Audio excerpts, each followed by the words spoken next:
For this double indie game review, we have two different takes on storytelling with The Creepy Syndrome and Harmony, The Fall of Reverie.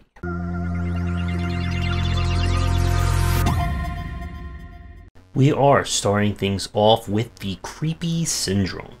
This is an anthology horror adventure game where our framing is that we have gone to a psychiatrist in order to help us with an unusual condition.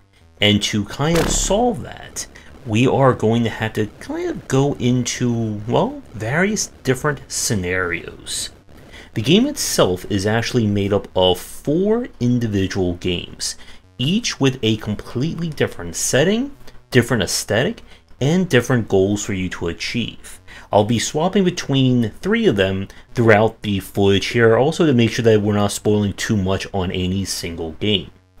Throughout each one of the titles, there is usually at least 2 different endings to go for, and the games do a good job of kind of giving you a very short scenario, and then letting your own mind kind of piece together the greater story surrounding it. With that said, this is by no means a long game.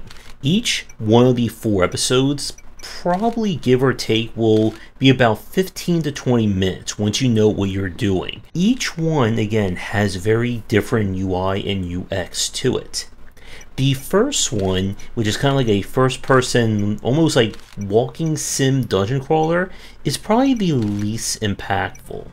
The second game, I would say, has the most in terms of gameplay, but each one definitely does stand out, and I do like these kinds of like short-form anthologies where you do get a complete experience out of each one.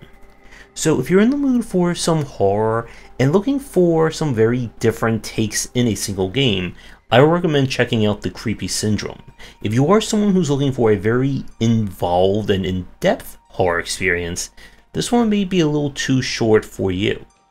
With that said, we're going to take a quick break, and when we come back, we're going to go to a very emotional place with Harmony, The Fall of Reverie. And before we get there, if you're interested in my thoughts on design, be sure to check out my game design books. For entry-level students, we have 20 essential games to study, and then the Game Design Deep Dive series that takes an extensive look at different genres, with more coming soon.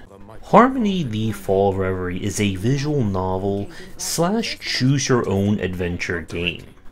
Our story is that Polly has returned to the island where she grew up in order to find her mother, but upon arrival, she learns that her mother has gone missing, a corporation is doing a lot of shady things, and she discovers a mysterious world known as Reverie that is made up of various beings that represent certain emotional aspects. She is tasked in order to mend the gap between the 2 worlds, and of course discover what happened to her mother at the same time. The hook of Harmony here is that it is perhaps the most kind of like gamified example of a choose-your-own adventure game. You're not really going to be interacting with this game in the form of gameplay. Instead, you are focusing on giant decision trees.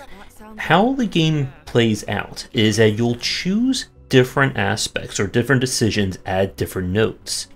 These nodes will unlock or lock certain aspects based on the decision attached to it.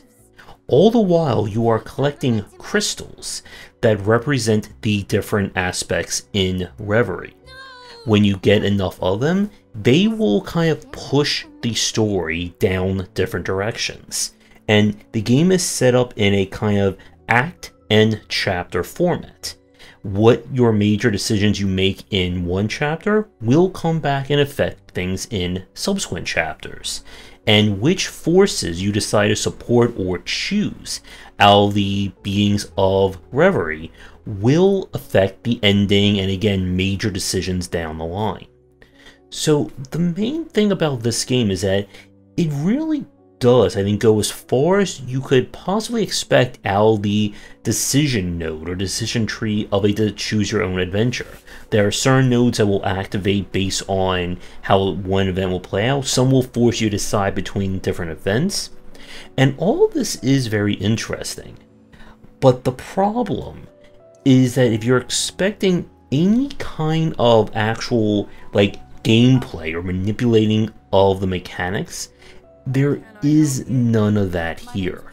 This is all visual novel storytelling, and it can make it a little bit hard to get invested in the story when you have such a little involvement in it. I do want to give a shout out to the aesthetics of this game. I really like the art style, especially the fact that everyone has full voice acting that goes with it. Some of the cutscenes are really beautiful as well. This is one of those games where by now you have already decided whether or not you're going to play this one. And if you are someone who likes a visual novel, or more specifically a very interesting story, I would recommend this one. But if you're hoping for any kind of meat on the gameplay bone, you are not going to find that here. So while this game doesn't work for me, I know there are a lot of you out there who love visual novel games, and if you enjoy the choose your own adventure aspect of it, then there's certainly a lot here to enjoy and definitely replay, as you'll gain different stories or different paths based on your decisions, and the game definitely has multiple ways or multiple branches in its story. I would like to thank the developers of Harmony for giving me a press key to check it out. The Creepy Syndrome was played with just a retail key. If you let me tackle your game for a future video and stream, please reach out. Do all the YouTubing stuff people tell you to do, visit our Discord and Patreon, and come back for daily discussions on game design here and on game wisdom, where I examine the art and science of games.